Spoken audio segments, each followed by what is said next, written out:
एक बार श्री श्याम सुंदर सुंदर श्रृंगार करके सज धज के बढ़िया पीताम्बर पहन करके बाजू बंद लगा करके श्री अंग पर सुंदर सुंदर आकृति बना करके, और आज का श्रृंगार भगवान ने बड़ी रुचि से किया है कि आज हम खूब ज़्यादा सुंदर लगें, श्रृंगार करें ऐसा जिसको देख के सखियां बावरी हो जाएं।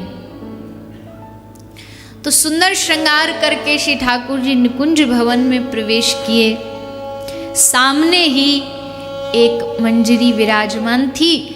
जैसे कृष्ण समीप आए, कृष्ण को देखते ही उस मंजरी ने एक हाथ लंबा घूंघट कर लिया। ठाकुर जी ने सोचा कि हम तो सज धज के आए थे कि ये सखी सहचरी हमें देखेंगी, हमें निहारेंगी, और ये तो हमको देख करके लंबा घूंघट कर लिया। और केवल वही नहीं, अगली के पास गए तो उसने भी घूंघट कर लिया, किसी दूसरी के पास गए तो उसने आंखें बंद कर ली, अगली के पास गए तो उसने मुंह अपना पीछे फेर लिया, और एक ने तो हद ही कर दी, कहती हमारे नजदीक मत आओ, हमारा धर्म भ्रष्ट मत करो। ठाकुर जी बोले ये तो अब तो बेइज्जती की हद हो गई। धर्म भ्रष्ट मत करो, जिसकी एक झलक पाने के लिए योगी मुनिंद्र न जाने कितने जन्मों तक तप करते हैं, ये मंजरी का हक देखो। भगवान को कह रही हमारा धर्म भ्रष्ट मत करो। एक को पकड़ा श्री ठाकुर जी ने, क्यों, क्या धर्म भ्रष्ट कर रहा हूं मैं तेरा? ऐसी कौन सा अपराध है कि तुम मुझे देख के घूंघट करके मुंह फेर के बैठ गई हो? तो उसमें से एक मंजरी कहती है, देखो श्याम सुंदर, आप हमारे आराध्य नहीं हो, हमारी आराध्य राधा रानी, वो हमारी इष्ट हैं। तो जब तक हमारी जो आराध्य हैं, जो हमारी इष्ट हैं, जब तक किसी वस्तु का भोग वो नहीं कर लेंगी, तब तक हमारा कोई अधिकार है उस वस्तु को भोगने का। मतलब आप सुंदर श्रृंगार करके आए, पर अभी तक श्री जी ने आपको देखा नहीं, उन्होंने आपका दर्शन किया नहीं। जैसे वैष्णव समाज में कहते ना, जब तक ठाकुर जी का भोग नहीं लगेगा तो वैष्णव वो वस्तु स्वीकार नहीं करेगा, पहले भगवान को भोग लगे तब हम स्वीकार करें। तो आपका जो स्वरूपामृत है, जब तक इसको हमारी किशोरी जो पान ना कर ले, उससे पहले हम कैसे पान कर सकती हैं? पहले श्री राधा रानी स्वरूप का अमृत पान करेंगी, उनका भोग लग जाएगा, तब हमारा अधिकार है हम आपको देख सके। जब तक श्री जी नहीं देखेंगी तब तक आप अमनिया हो।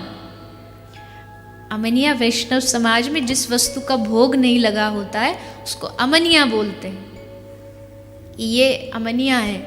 तो आप अमनिया ठाकुर हो अभी, क्योंकि आपको हमारी श्री जी ने निहारा नहीं है। ये होती है पूर्ण शरणागति, ये होती है अपनी आराध्य अपनी स्वामिनी के प्रति अपना पूर्ण समर्पण।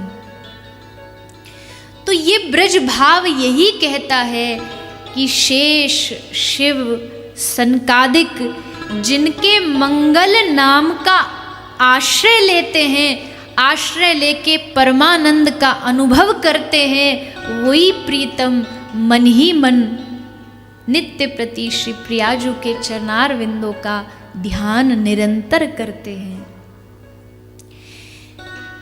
जिनकी भ्रकुटी के इंगित मात्र से सारी धरा, सारी पृथ्वी, सारी सृष्टि का सर्जन और संहार हो जाता है, वही प्रियतम श्री राधा रानी के एक इशारे पर ताता थैया नृत्य करते हैं।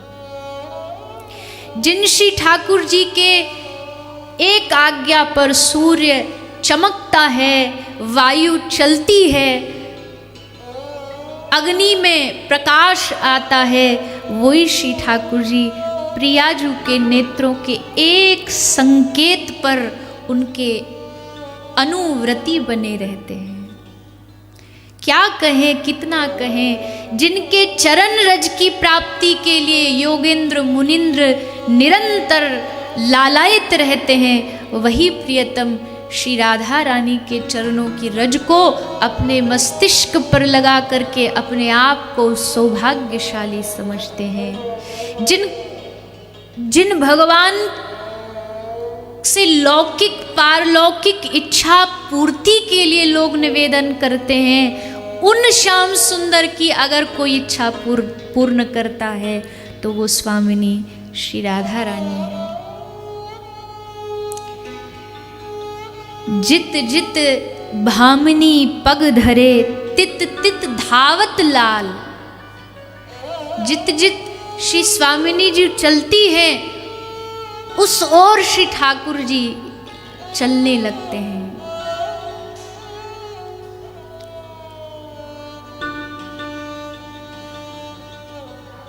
हम सब भी श्री श्याम सुंदर से, श्री ठाकुर जी से खूब प्रेम करते हैं। जब हम श्रीमद् भागवत कथा का गान करते हैं तो पूरी कथा में कृष्ण कृष्ण कृष्ण ही चलता है, पर वो कृष्ण भी कृष्ण क्यों है? क्योंकि वो हमारी श्री राधा रानी के प्रियतम हैं। इसीलिए यही भाव एक साधक के मन में निरंतर बना रहना चाहिए। इसी भाव की पुष्टि के लिए हमारे ब्रज रसिक जनों ने, कई महापुरुष हुए जिन्होंने अपनी सुंदर सुंदर वाणियों के द्वारा इस भाव को पुष्ट किया है। कल हमने श्री स्वामिनी जी के स्वरूप का वर्णन तो नहीं किया, बस चरणार विंदों तक ही बात पहुंची, उससे आगे बढ़ी ही नहीं। श्री स्वामिनी जी की हर अंग की एक अलग कांति है, सिर्फ अंग की ही नहीं। एक बार मध्याह्न का समय था, सारी सखी श्री राधा रानी के चारों ओर विराजमान है। श्री प्रिया जी सिंहासन पर विराजमान है और एक वहां मंजरी खड़ी खड़ी हाथ में चवर लेके चवर डुला रही है। चवर डुला रही है। बाकी कोई जितनी भी सखी सहचरी सब अपनी अपनी सेवा में लगी है। कोई पुष्प चयन कर रही है, कोई प्रिया प्रीतम के लिए सुंदर रस फलों का निकाल रही है, कोई चंदन घिस रही, सबकी अलग अलग सेवा है। लेकिन जो वो मंजरी पास में खड़ी थी, जो चवर डुला रही है, अचानक उसके कानों में एक पंक्ति सुनाई दी। उसको अपने आप कान में एक पंक्ति सुनाई दी, राधा तन मन राधा जीवन। श्री राधा तन मन राधा जीवन, नयन निवासी प्रियतम मोहन। राधा तन मन राधा जीवन, ये पंक्ति उसे बार बार सुन रही है उसके कानों में। अब वो देख रही है अपने चारों ओर की कौन गा रहा है।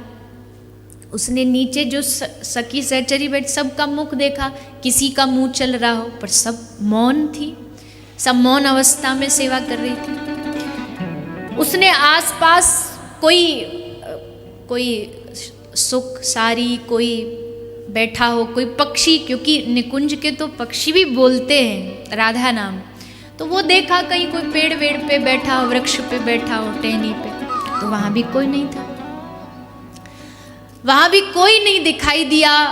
अब कैसे पूछे, घूर घूर के चारों ओर देख लिया, फिर वही पंक्ति सुनाई दे रही है, राधा तन मन राधा जीवन, नयन निवासी प्रियतम मोहन। राधा तन मन राधा जीवन। सेवा उपरांत चली गई, सारी सेवा पूर्ण हो गई, पर उसके मन में वो बार बार जिज्ञासा कि ये ध्वनि आई कहाँ से, किसने कहा, किसने सुनाया। अंत में वो सहचरी ललिता सखी के समीप गई और उनसे निवेदन, जब भी कोई मंजरी सखी को कोई संशय होता है तो ये जो 8 सखियां हैं श्री राधा रानी की प्रधान, इनसे वो संशय का समाधान मिलता है। और उसमें भी ललिता जी तो समस्त सखियों के सिरमौर हैं। तो कहा कि ललिता जी को जाकर के कि आज हमको ऐसा ऐसा सुनाई दिया, पर समझ नहीं आ रहा कि ये बोला किसने, ये कहा किसने। हमने सब ओर झांक लिया पर कुछ दिखाई नहीं दिया। ये सुन करके ललिता सखी हंसने लगी। बोले एक बात बता, तूने सब कुछ देखा, क्या तूने श्री जी के गले में पड़े हुए कंठहार को देखा? मतलब तूने श्री स्वामी जी के कानों में जो कुंडल झूल रहे थे, नाक में जो नथनी पहनी थी, हाथों में जो कंगन पहने थे, क्या उनको देखा? बोले नहीं, मेरी दृष्टि उस ओर तो गई नहीं। बोले अरे बावरी, वो जो पंक्ति दोहरा रहा था वो कोई और नहीं, श्री स्वामिनी जी के अंगों में जितने आभूषण विराजमान थे वो आभूषण इन पंक्तियों को बार बार दोहरा रहे थे। राधा तनमन, राधा जीवन, नयन निवासी, प्रियतम मोहन। मतलब जो श्री जी के अंगों के आभूषण है ना, ये भी चिन्ह में है, ये भी चिन्ह में है, ये बोलते हैं, ये अपनी स्वामिनी जी की महिमा का गान करते हैं। इन आभूषणों को निर्जीव मत समझना कि ये कोई निर्जीव है।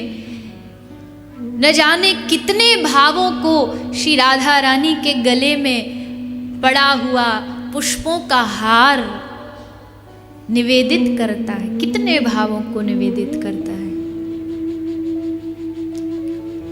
अलंकार भी श्री राधा रानी के चिन्ह में है और इन अलंकारों की क्या महिमा करें। एक दिन एक सहचरी ने देखा कि आज जो भंडार घर है जिसमें श्री राधा रानी के समस्त आभूषण रखे जाते हैं, आज उस भंडार घर में श्याम सुंदर अचानक चुपचाप पहुंच गए, किसी को बिन बताए भंडार घर में पहुंचे। बड़ी आश्चर्य हुआ उस सखी को कि आज प्रियतम अचानक कैसे आ गए यहाँ पर वो चुपचाप झरोके से देख रही है, क्या करने वाले हैं। प्रियतम ने श्रृंगार की पेटी को खोला और पेटी को खोल करके स्वयं भूमि पर बैठ गए, जमीन पर बैठ गए। और जमीन पे बैठ करके क्या किया, बोले उस श्रृंगार पेटी में से एक आभूषण निकाला। उस आभूषण को निकाल के वो दूर से देख रही है वो सखी, क्या हो सकता है, देखने में कुछ गोल गोल, शायद श्री स्वामिनी जी की नथनी है। श्याम सुंदर ने उसे उठाया, उठा करके अपनी आँखों पर लगाया, फिर मस्तिष्क पर लगाया, फिर अपने हृदय पर लगाया, रोम रोम में उसे लगा करके बस देखते जा रहे हैं और अपनी आँखों से झरझर झरझर अश्रु बहाते जा रहे हैं। थोड़ी देर बाद नथनी को लेके नीचे रख दिया। अब स्वामिनी जी के कंगन को उठाया, उसको लेके बार बार अपने हृदय से लगाते हैं, आँखों से like फिर उसे देखते हैं, फिर कंठहार को उठाते हैं, निहारते रहे निहारते रहे निहारते रहे।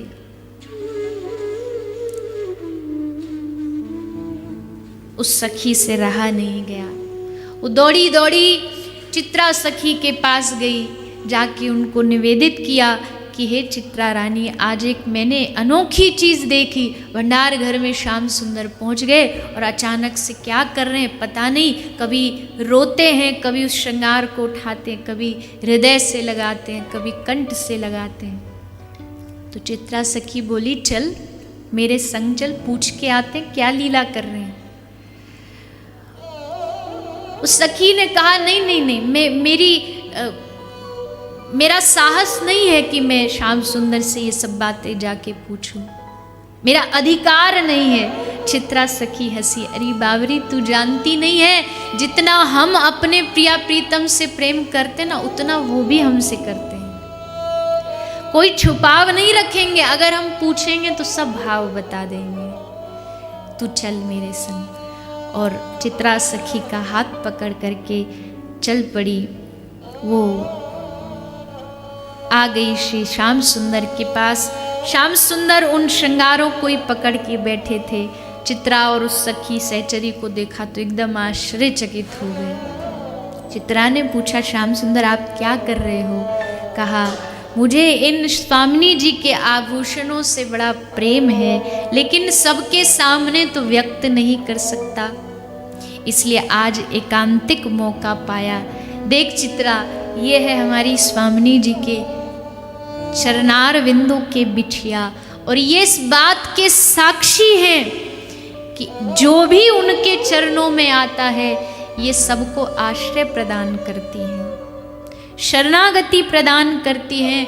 उसी प्रकार देखिए स्वामिनी जी के उंगलियों की अंगूठी, ये इस बात की साक्षी है, जो भी इनके चरनार विंदों पर आया, इनकी शरण में आया, इन्होंने दोनों हाथ हस्त कमल उठा करके उसको कृपा की बरसात कर दी। ये देख कान के कर्ण फूल, ये इस बात के साक्षी हैं कि आज तक किसी की प्रार्थना इन कानों ने अनसुनी नहीं की। जो इनकी शरण में आया सबकी प्रार्थना को सुना गया। और ये देख, ये स्वामिनी जी के मांग का टीका, जिस मांग में सिंदूर रेखा पर जब श्री स्वामिनी जी सिंदूर लगाती हैं तो मुझे आभास होता है कि मेरे जीवन का अस्तित्व श्री किशोरी जी के मस्तिष्क पर विराजमान है। आज इस श्रृंगार को देख करके श्री ठाकुर जी बली बली जाते हैं, बली बली जाते हैं। तो अंगों की तो क्या कहें, उनके जो वस्त्र हैं, जो आभूषण हैं, जो श्रृंगार है, वो भी ठाकुर जी को अत्यंत प्रिय है। उन आभूषणों को निरंतर श्याम सुंदर अपने हृदय से लगा कर के रखते हैं। और जिन चरणों की यो ब्रह्म रुद्र शंकर भीष्म मुख्यै यारालक्षितो न सहसा पुरुषस्य तस्य, यो ब्रह्म रुद्र भीष्म सुक नारद, जिनकी एक चरण रेणु चरण रज के लिए तरसते हैं, ये ब्रज भाग्यशाली है। ये ब्रज पर सबसे बड़ी कृपा हुई है कि इस ब्रज को श्री राधा रानी के चरणों की रज की प्राप्ति हुई है। और वही चरण रज जब कोई ब्रज में पड़ा रहता है, वही चरण रज वायु के माध्यम से उड़ करके जब हमारे शरीर पर, अंगों पर आती है, तो मानो साक्षात श्री राधा रानी की कृपा उस रज के रूप में हमारे मस्तिष्क पर आ गई। क्यों इस रज की महिमा बताई है? क्या है इस माटी में? माटी तो पूरी दुनिया भर में होती है। कौन सी माटी है जिसको मुंह में खाया जाता है? कौन सी माटी है जिसको माथे पर लगाया जाता है? केवल ब्रज की ही क्यों, कृष्ण तो है ही। कृष्ण के चरनार विंदों ने इस ब्रज माटी को स्पर्श किया, किंतु ये उस चरणों की रज है, उन चरणों की रेणु है, जिस चरण रज को श्री श्याम सुंदर अपने हाथ में लेते हैं और उसका ध्यान करते करते निरंतर रुदन करते हैं कि एक बार ये चरण मुझे प्राप्त हो जाए। कभी मन का भाव आता है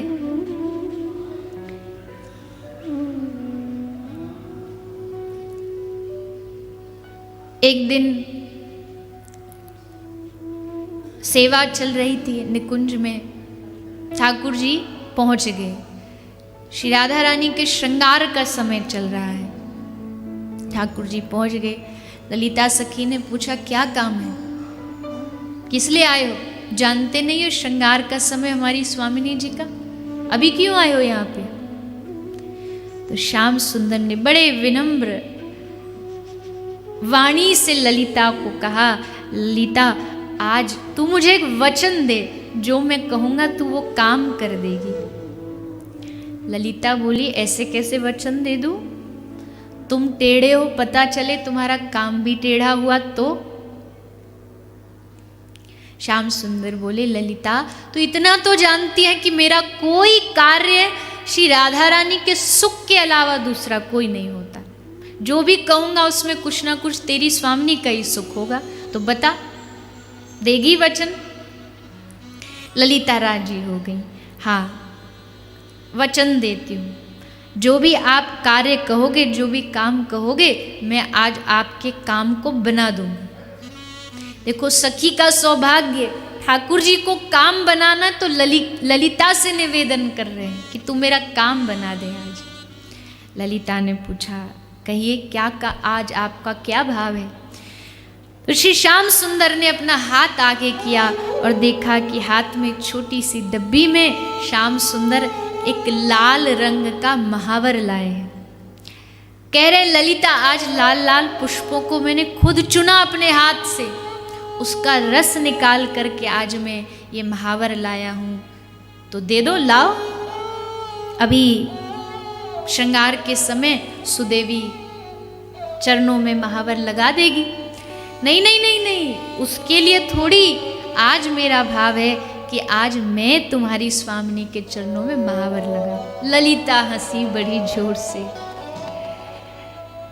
कितनी बार मुंह की खाओगे, कितनी बार हारोगे? क्या ये पहली बार है जब तुमने प्रयास किया हो हमारी स्वामिनी जी के श्रृंगार करने का और तुम हार गए हो?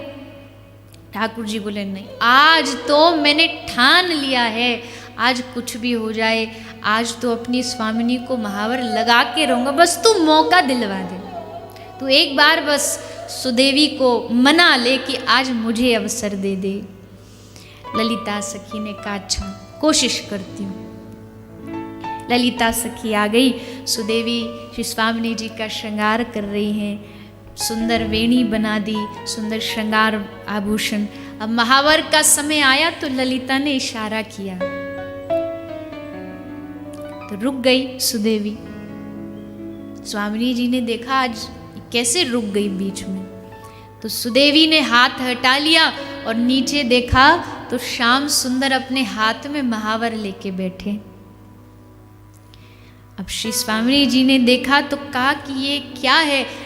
श्री ठाकुर जी कहते आज मेरी अभिलाषा है कि आज मैं आपको महावर लगाऊं। स्वामिनी जी ने कहा सुदेवी वो दिन भूल गई क्या जिस दिन ये हमारी वेहनी बनाने आए थे?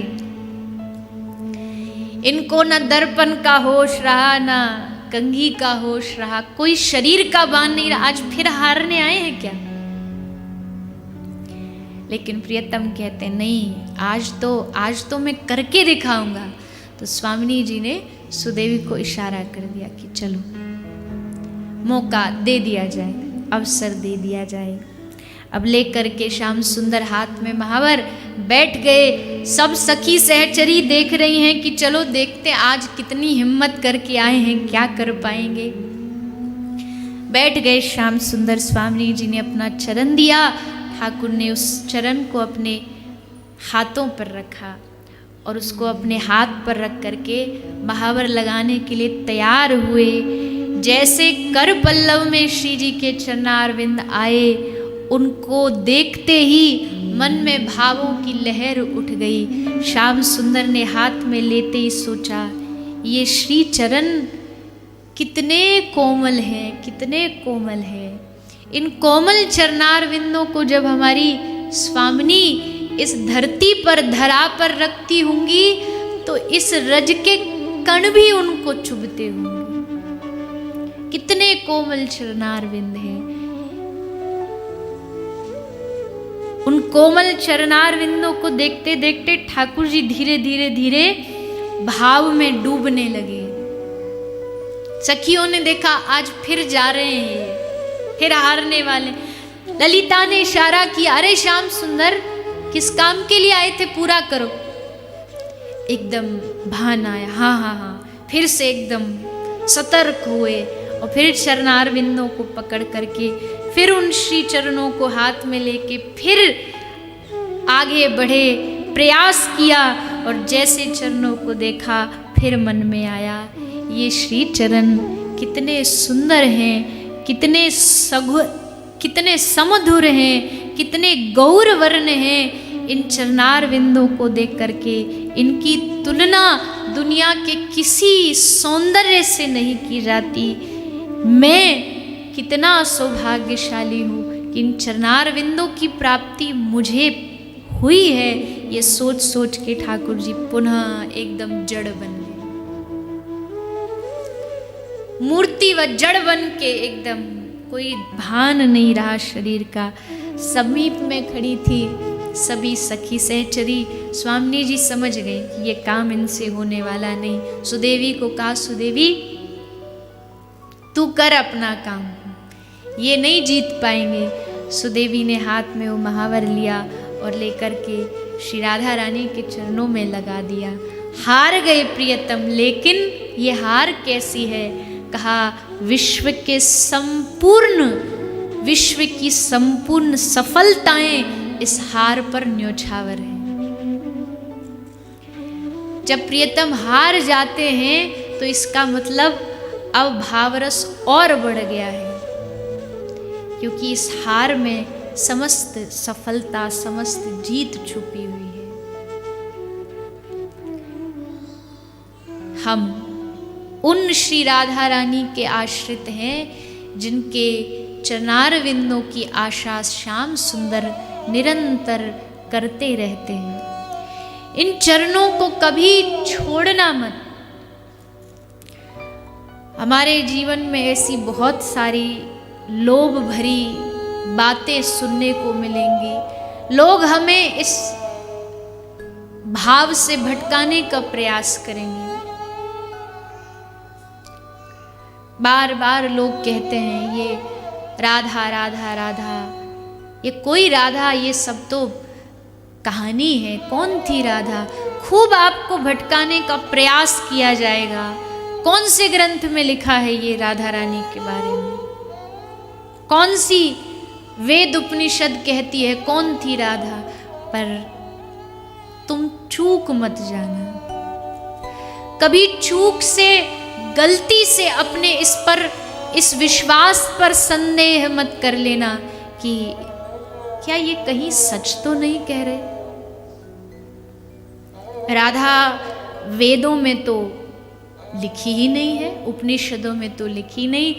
ब्रज रसिक कहते हैं क्यों नहीं लिखी, क्यों राधा रानी का नाम उन वेदों ने नहीं लिया? बोले इसलिए नहीं लिया क्योंकि उनकी सामर्थ्य नहीं थी कि वो उस राधा नाम की महिमा को गा सके।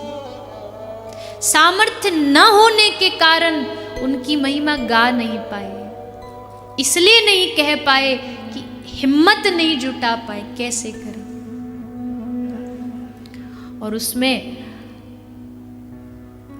हम जैसे नादान ना समझ, जिनको क ख ग का भी ज्ञान नहीं है, वो कहने को तैयार हो जाते हैं कि हम राधा रानी की महिमा बताएंगे, सुनाएंगे। क्या सुनाएंगे, क्या सुना पाएंगे? इस महिमा को शब्दों से नहीं, इस महिमा को तो एकमात्र गुरु कृपा, वैष्णव कृपा से समझा जा सकता है। हृदय के भाव को पूर्ण करती हैं श्री राधा रानी। इस कल आपने सुना, इस ब्रज में जो आता है उसका पालन, उसकी ध्यान, उसका देखभाल रखना कौन करता है?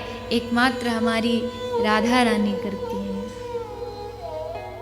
ठाकुर जी तो बस लाके पटक देते हैं, छोड़ दिया ब्रज में, अब तुम जानो। पर पल पल उसका ध्यान रखने वाली राधा रानी।